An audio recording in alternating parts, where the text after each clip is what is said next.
Hello students, कैसे हैं आप। आज हम बात करेंगे कि एडवोकेट कैसे बनते हैं।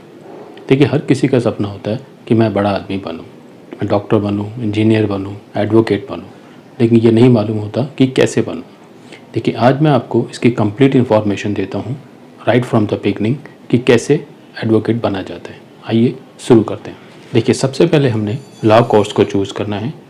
देखिए, अगर आपका स्टार्टिंग से ही आपका क्लियर है कि मैंने लॉ में जाना है तो आप 12th के बाद ही लॉ कर सकते हैं। 12th के बाद अगर आप लॉ करना चाहते हैं तो उसको इंटीग्रेटेड 5 ईयर्स कोर्स कहते हैं। इसके लिए आपको 12th पास होना है विद मिनिमम 50% मार्क्स के साथ। इससे कोई फ़र्क नहीं पड़ता कि आपने आर्ट्स से की है, साइंस से की है या कॉमर्स से की है। आपकी एज 20 ईयर्स से ज़्यादा नहीं होनी चाहिए। यह ड्यूल डिग्री होती है। अगर आपने आर्ट्स के बाद लॉ करनी है तो BLLB कर सकते हैं। कॉमर्स के बाद अगर आपने करनी है LLB तो BCom LLB कर सकते हैं। अगर साइंस के बाद लॉ करनी है तो BSc LLB कर सकते हैं। इसी तरीके से अगर हम ग्रेजुएशन के बाद लॉ करना चाहते हैं तो हम 3 इयर्स की LLB कर सकते हैं। देखिए, बार बार LLB का वर्ड आ रहा है तो LLB की फुल फॉर्म भी हमें पता होनी चाहिए। इसको हम कहते हैं लेगुम बैकलोरियस और इसको बैचलर ऑफ लॉज भी कहते हैं। ये एक चीज़ आपने ध्यान रखनी है कि डबल L के बाद डॉट है, सिंगल L के बाद डॉट नहीं है। डबल L के बाद डॉट होने का मतलब होता है लॉस, बैचलर ऑफ लॉस। जो डिफरेंट लॉस होते हैं उसको डबल L से रिप्रेजेंट करते हैं, इसलिए LL.B डॉट होता है। इसमें हमारी ग्रेजुएशन कंप्लीट होनी चाहिए विद मिनिमम 50% मार्क्स के साथ। इसमें कोई एज लिमिट नहीं है। इसके बाद हमें एंट्रेंस एग्ज़ाम के लिए अपेयर होना है और उसको क्रैक करना है। ये एंट्रेंस एग्ज़ाम कई तरह के होते हैं। एक एंट्रेंस टेस्ट क्लैट होता है, कॉमन लॉ एडमिशन टेस्ट, जो हमारी इंडिया की जितनी भी नेशनल लॉ यूनिवर्सिटीज़ हैं उनके लिए होता है। और रोटेशन बेसिस पे हर लॉ यूनिवर्सिटी इस एंट्रेंस टेस्ट को कंडक्ट करती है। वो हमारा एंट्रेंस पेपर होता है, उसमें इंग्लिश 40 मार्क्स का होता है, जनरल नॉलेज 50 मार्क्स का, मैथमेटिक्स 20 मार्क्स का, लॉजिकल रीजनिंग 40 मार्क्स का, और इसमें 0.25 मार्क्स डिडक्ट होते हैं अगर आपने आंसर रॉन्ग दिया है। अब नेशनल लॉ यूनिवर्सिटीज़ तो इसका स्कोर एक्सेप्ट करते ही हैं, लेकिन बाकी और भी इंस्टीट्यूट इसके स्कोर को एक्सेप्ट करते हैं।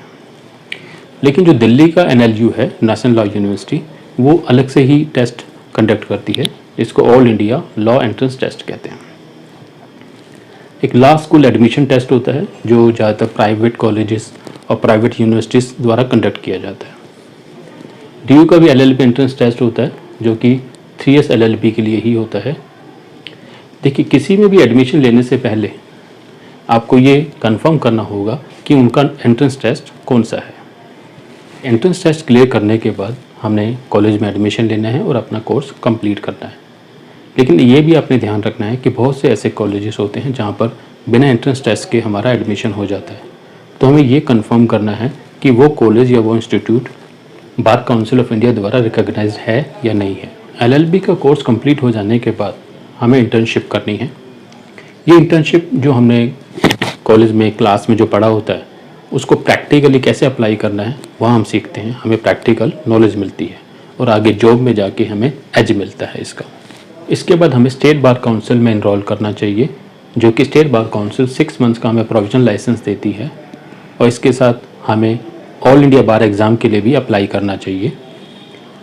अब स्टेट बार काउंसिल उस एप्लीकेशन को बार काउंसिल ऑफ इंडिया को भेजते हैं, क्योंकि all India bar exam bar council of India द्वारा कंडक्ट किया जाता है।